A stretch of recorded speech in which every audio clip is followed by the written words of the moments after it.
Bhagavad Gita. Bhagavad means Supreme Lord, and Gita means songs sung by the Lord. So, Bhagavad Gita means the instructions which are given in the form of beautiful songs. Hare Krishna, welcome to the Bhagavad Gita session of 18 chapters. Today we are going to have introduction and orientation, and we'll start with praying to the Lord in the form of Hare Krishna mantra. Please repeat Hare Krishna, Krishna Krishna, Hare Hare, Hare Rama, Rama Rama, Hare Hare. Granth-Raj Srimad Bhagavad Gita ki jai. Before we begin, I want to request all of you that because we are going to use an online platform, please don't get distracted. Suppose you are watching this video on YouTube, you may be getting some suggestions. So please focus on Bhagavad Gita session. Don't get distracted. Sit peacefully at one place and attend with utmost focus possible. Bhagavad Gita is considered to be the crux of all Vedic literatures. Now, what are Vedic literatures? Like you would have heard, Veda means book of knowledge. Veda is divided into 4 parts: Yajurveda, Atharvaveda, Samveda, Rigveda. And each part is very, very vast. Then there are Puranas, 18 Puranas. Then to explain that, there are Upanishads, 108 Upanishads. Then there is Mahabharata, Pancham Veda. Then there is different Vedanta sutras. Then there is Ayurveda. On military science there is a book. So there are Vedic literatures are very, very vast. And how vast? Just to give an example, Padma Puran contains 4 lakh shlokas. Mahabharata contains 1 lakh shlokas. Ramayana contains 24,000 shlokas. So it is so vast.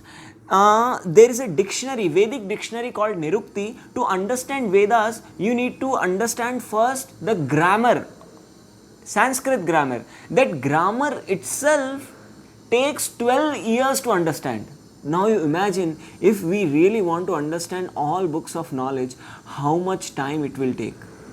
That's why Lord has given the summary of all Vedic literatures in the form of this small book called the Bhagavad Gita. Just 700 shlokas is the summary of all the Vedic literatures. And each and every shloka is very, very profound. Now, let's say we have our Indian Constitution. Currently as of today, Indian Constitution has 448 articles divided into 25 parts. And our constitution is the largest written constitution in the world with more than 1 lakh English words. In spite of the most difficult process to change or amend a law in our constitution, Indian Constitution is the most frequently amended constitution in the whole world, which has till now more than 100 changes from the date of its inception. Just see. Now I want to compare the constitution of our country, which we follow, being the civilians, being the citizens of our country, to Bhagavad Gita. Because Bhagavad Gita is a constitution of our life. It is a life science. Now you see this constitution. It was narrated to Arjuna on the battlefield of Kurukshetra by Lord Krishna around 5,000 years ago. And that was, you can say, the first ever motivational seminar conducted on planet Earth by Lord Krishna himself. And Lord Krishna took 45 minutes to explain this whole knowledge of Bhagavad Gita to Arjuna. And you see, in Bhagavad Gita itself, Lord Krishna says that before you, O Arjuna, I explained this knowledge to the sun god, Surya Dev. How many years ago? 12 crore years ago. Just imagine, 12 crore years ago. So this is the universality of this constitution. Whether you are on planet Earth or you are on sun planet, same knowledge is applicable. Whether you are explaining to a human being or you are explaining to a Devata, Surya Dev, demigod, same knowledge is applicable. Just see how universal, irrespective of time, whether you read and apply it today in your life, whether Arjuna applied 5000 years ago or Surya Dev applied 12 crore years ago, it is the same universally applicable knowledge. And only 700 verses. Just compare to the Indian Constitution. And from last 12 crore years ago, or at least we have evidence of last 5000 years ago, there has been not even a single amendment in this book. See, being the citizens of our country, if we can follow the constitution of our country in spite of all the limitations, why can't we aspire to follow this universal constitution? And trust me, one by one, when you go through the chapters and you try to apply in your life, after 18 sessions on 18 chapters, you will turn out to be a different personality altogether. Now, what I want to explain is, not only Bhagavad Gita, we have to follow Bhagavad Gita as it is. Why as it is? Because there is a process to be followed in every aspect of knowledge. For example, suppose a student gets admitted to a college. Now, it is the college authorities, the college management who will decide the timings of the college. It is the college authority who is going to decide what time the exams will be there, when practicals will be there, how much attendance a student is required, what are the passing marks, when the final result will be out. Everything will be decided by the management or the university. And student, if he wants to get a degree, if he wants to get graduated, the student has to follow all the guidelines or the process requirements of the management of the authorities. In the same way, this is a spiritual science. If you want to understand this spiritual science, you have to follow a particular process. And what is the process? First process is, Krishna himself explains, Evam parampara praptam imam rajarshayo viduhu. In 4th chapter, Krishna explains, this knowledge has to be received in parampara. Parampara means authorized guru, shishya, bona fide disciplic succession. Now Vedas explain there are 4 authorized sampradaya: Brahma Sampradaya, Rudra Sampradaya, Shri Sampradaya and Kumar Sampradaya. First Sampradaya is headed by Lord Brahma, then it is headed by Shri Lakshmi Devi, one is headed by Rudra, means Lord Shiva, and one of the 4 Sampradayas are headed by the Sanat Kumaras, 4 Kumaras, Sanak Sanatan, Sanat Sanatan. So, Srila Prabhupada, who is the founder Acharya of the Hare Krishna movement, he is one of the bona fide acharyas in the Brahma Sampradaya, beginning from Lord Brahma himself. And this Bhagavad Gita, explained by Srila Prabhupada, is the highest selling book in the whole world in terms of Indian religion. Because Prabhupada has explained in parampara system. So you may have many Bhagavad Gitas, not to put anyone down, just to give an example, with all due respects to Sri Mahatma Gandhi, he has also explained Bhagavad Gita. Now, he explained in terms of non-violence because he imbibed that principle in his life of non-violence. Now, Krishna in Bhagavad Gita is explaining to Arjuna that you have to do your duty, and because you are a Kshatriya, you are a warrior, when it is required to fight for dharma, you should fight.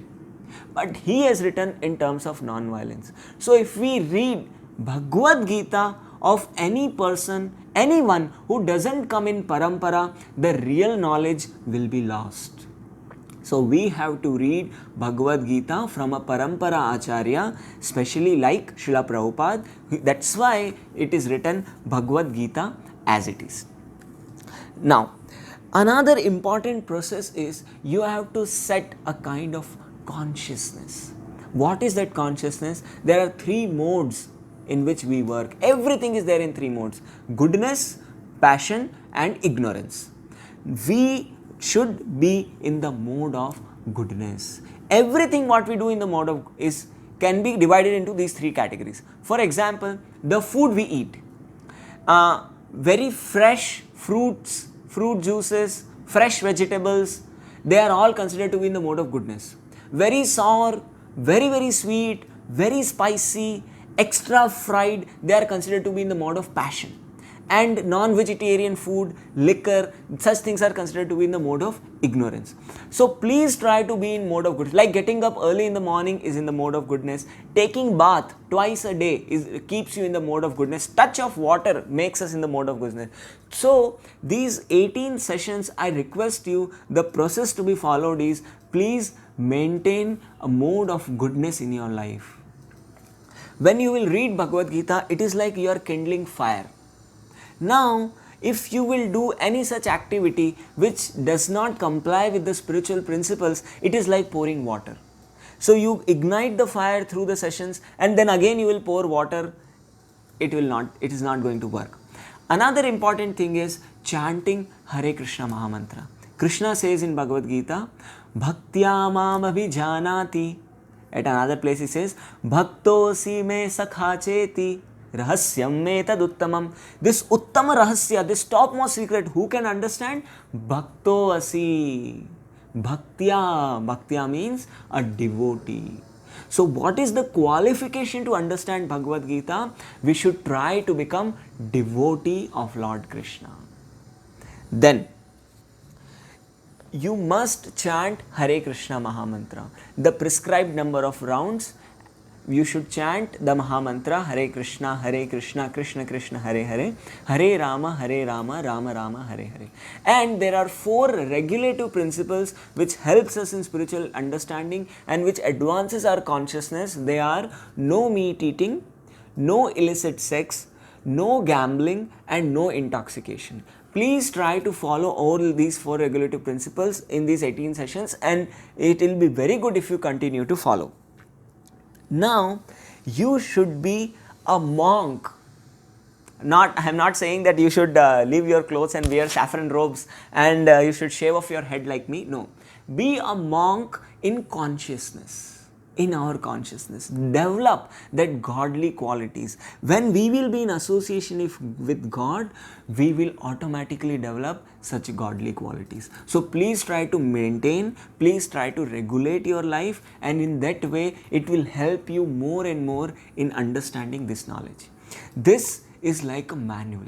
For example, you purchase a mobile phone. It comes in a box. When you open the box, there is handset, there is charger, there is USB cable, there is earphone, and along with that, what comes which we never notice, which we never open, is a manual. In a manual, everything about the mobile is written. Whether it will have a nano SIM or what kind of SIM, what are the facilities, how to troubleshoot the phone, whether it is waterproof, everything will be written about the phone. If you follow the manual and use your mobile phone exactly as per the manual, your phone will go on perfectly for years together. In the same way, when Lord has created this world, when Lord has created all of us, He has given a manual for our life. And this is the manual for our life. So, if you will follow sincerely, if you will understand the sessions and you will apply the principles of Bhagavad Gita in your life, trust me, on the faith of Lord Krishna, I am saying you will be a different personality altogether after attending all these sessions. You know, there are many people, when big people say something, it makes big news. Like what Prime Minister Modi said, President Trump said something, or some big Bollywood star said something, whatever, it makes a big news. Oh, Prime Minister Modi said about Atmanirbhar, we should all become Atmanirbhar. Like that. Now, what I am saying, you should be interested in what the Supreme Lord said is written. You want to know? You should read. what the Supreme Lord said, how the God speaks, how Lord speaks, how Lord explains, what are the words of the Lords. All this is explained in this book, the Bhagavad Gita.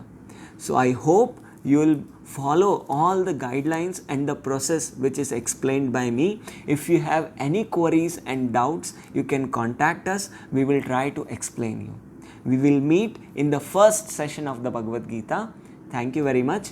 Hare Krishna. Hare Krishna. Subscribe to our channel and press the bell icon to never miss any updates.